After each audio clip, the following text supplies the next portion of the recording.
En este vídeo vamos a describir la múltiple inervación de la glándula lagrimal. La glándula lagrimal es una glándula exocrina ubicada en la órbita superotemporal, concretamente en la fosa lagrimal del hueso frontal. Produce la parte acuosa de la película lagrimal para poder lubricar, nutrir y proteger la superficie ocular. El nervio lagrimal es la rama más pequeña del nervio oftálmico, que a su vez es la primera división del nervio trigémino o quinto par craneal.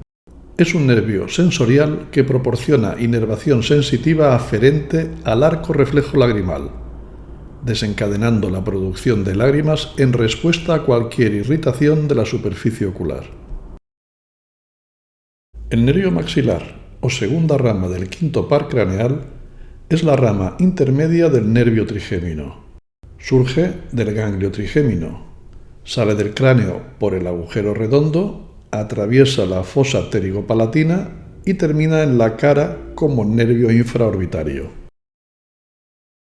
Las fibras parasimpáticas secretomotoras surgen del núcleo lagrimal, viajan a través del nervio petroso mayor hasta el ganglio pterigopalatino y siguen el nervio cigomático temporal hasta la glándula lagrimal. Recordemos que el nervio cigomático temporal es una rama del nervio cigomático, rama del nervio maxilar. Se cree que las fibras parasimpáticas penetran en la glándula lagrimal a través de la rama superior del nervio cigomático, a través de la anastomosis entre los nervios cigomático temporal y lagrimal. No está claro si esta anastomosis se presenta de forma uniforme en todos los sujetos.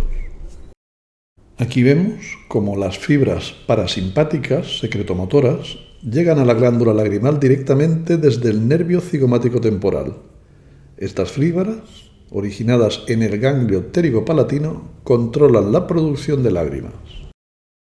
Además, estas fibras parasimpáticas secretomotoras también llegan a la glándula lagrimal a través del nervio lagrimal, porque el nervio lagrimal recibe e incorpora fibras secretomotoras postganglionares del nervio cigomático temporal. Por último, las fibras simpáticas vasomotoras se originan en el ganglio cervical superior, recorren el plexo carotidio interno y el nervio petroso profundo, pasando por el ganglio pterigopalatino sin hacer sinapsis, para llegar a la glándula por la misma vía que las fibras parasimpáticas. Las fibras simpáticas regulan el flujo sanguíneo y modulan la secreción.